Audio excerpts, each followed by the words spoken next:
Elementos dentro da astrologia são os 4 elementos ali da natureza, né? Então, terra, fogo, água e ar. Cada um deles tem uma combinação de signos ali dentro daqueles elementos que estão ali não à toa. Eles estão ali porque eles têm características que se assemelham. Então, por exemplo, o fogo vai nos falar da iniciativa, do entusiasmo, é a questão do movimento no nosso mapa. O quanto eu tenho entusiasmo para realizar as coisas, o quanto eu tenho de dinamismo, de energia, eu vejo pelo elemento fogo. A terra vai me mostrar o que eu tenho de estrutura, como que eu estabilizo as coisas. A gente tem muita vontade de fazer muita coisa, né? Mas o quanto eu consigo tirar da vontade e concretizar. É a terra que me mostra isso. A água vai me falar do emocional.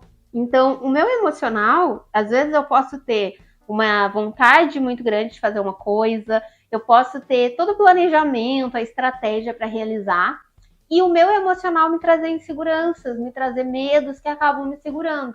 E, por fim, o ar é as parcerias, as relações, as trocas. Então, da mesma forma, ele também é importante porque eu posso ter a vontade, o ânimo, a capacidade de criar estratégias, de pensar em projetos, eu posso estar com o meu emocional bem resolvido, mas se eu não lido com as relações, de repente eu não tenho uma boa comunicação, eu não me relaciono muito bem, eu vou ter questões desafiadoras também para enfrentar. Então, todos esses elementos são importantes. Agora, dentro do nosso mapa, como que a gente encontra, né, quais são os elementos que se destacam, os elementos que estão em falta? E a astrologia é milenar, então a gente tem muitas formas de entender o mesmo conteúdo. E com os elementos não é diferente. A gente tem diferentes cálculos para fazer, né, cálculos para calcular esses elementos. A gente tem um cálculo que é o mais básico, mais simples e objetivo, né? Eu sempre passo esse porque, além de ele ser fácil de ensinar, de passar, ele realmente dá um resultado mais objetivo, que é basicamente você contar os planetas. E segura essa informação aí, porque eu já volto nela e te falo por que ela é mais objetiva. Tem outro cálculo que a gente atribui pontuação para cada parte do mapa. Então tem, por exemplo, 1 ponto para determinado planeta, 2 pontos para ascendente, 2 pontos para Sol, e aí a gente vai fazendo uma soma dessa pontuação e atribui ali, de acordo com o maior número, o elemento que se destacou. Por que contar os planetas acaba sendo mais efetivo? Porque, assim, quando a gente fala de ascendente, de meio do céu, a gente está falando de casas do mapa. E as casas são as áreas da minha vida. Os planetas são os impulsos que eu tenho dentro desse mapa.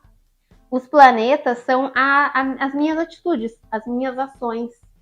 Então, os posicionamentos dos planetas me mostram mais de como eu tomo atitude do que as casas. Isso eu aprendi porque aconteceu comigo na prática também.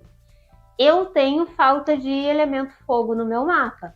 E sempre foi uma questão para mim tomar iniciativa, ter uma atitude mais direta. Eu fazia muito nessa coisa de ficar indo e vindo, e como que eu falo? Será que eu falo assim, falo assado e tal? E isso é uma coisa que eu trabalho até hoje. Até hoje eu tenho as minhas questões com ser objetiva, tá? Eu tenho ascendente em Leão. Então, quando eu fazia os cálculos, tendia para o fogo como se o fogo tivesse em equilíbrio com os outros. Por quê? Porque a pontuação do ascendente é maior.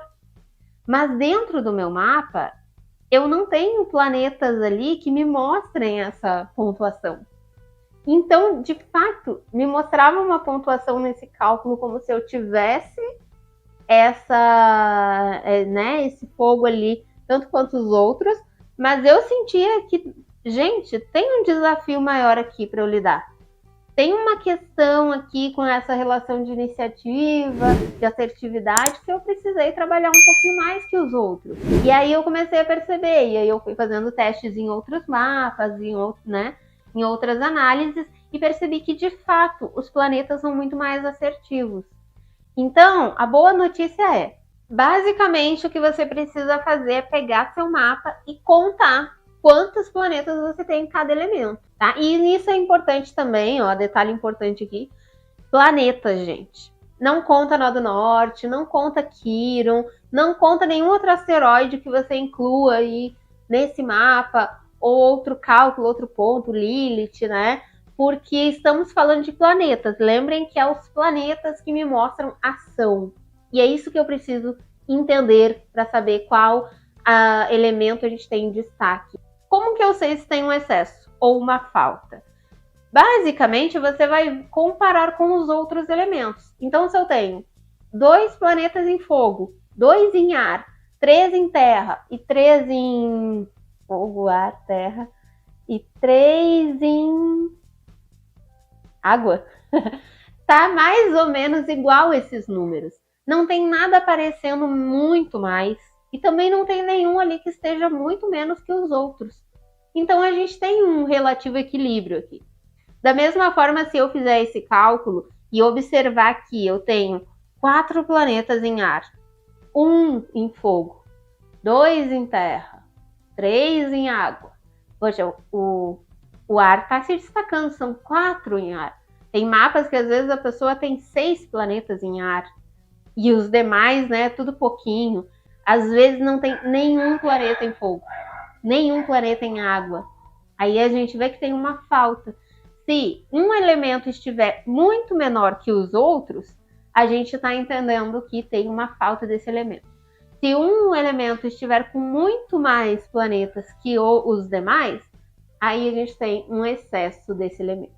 E aí, por excesso, a gente vai colocar excesso em tudo que aquele elemento significa, tá? Então, uma pessoa com excesso de ar é uma pessoa muito inteligente, muito comunicativa, muito hábil, com mental, porém, muito dispersa. Pode ter muita dificuldade de foco, pode ter uma dificuldade de pensar nela, porque o foco está muito no externo, nos outros. Da mesma forma, a falta da água, a pessoa, e eu tenho que ver o que está a mais, né, nesse mapa. Falta de água e excesso de terra, a pessoa é super racional, prática, objetiva. Mas também tem uma grande dificuldade de entender as emoções dela. Porque o sentimento, aquela coisa de lidar com o que eu sinto, para ela é mais complexo, né? Para ela é uma coisa que demanda um esforço maior para ela acessar essas emoções. Isso é importante para que a gente saber. Esse passo aqui também é essencial para você entender o porquê que eu fiz esse vídeo também. Para eu olhar para o meu mapa, e quando eu olho para o meu mapa e vejo, por exemplo, que eu tenho falta desse elemento fogo, eu preciso trazer essa energia de fogo para minha vida. Então eu preciso me movimentar, eu preciso fazer uma atividade física, eu preciso entender por que tá difícil tomar iniciativa. Deixa eu pensar o que me trava, deixa eu buscar entender como que eu posso ser mais assertiva. Não pensem que a falta de um elemento significa então que eu vou olhar para essa falta e, poxa vida, eu vou ser sempre uma pessoa desmotivada. Não, é exatamente olhar para essa falta do fogo e pensar o que eu preciso para trazer mais desse ânimo, desse entusiasmo, dessa energia. Se eu tenho a falta do elemento água, então não é que eu sou uma pessoa fria mesmo e nunca vou conseguir lidar com as minhas emoções. Como que eu posso me conectar com o que eu sinto? Que momento do meu dia eu vou tirar para prestar atenção no que eu estou sentindo, na minha intuição? Como que eu posso fazer uma atividade, para o fogo, atividade física, né? Para a água, eu posso fazer alguma coisa criativa, desenhar, pintar, escrever. Eu vou trabalhar essas energias a partir do que eu vejo em excesso e em falta.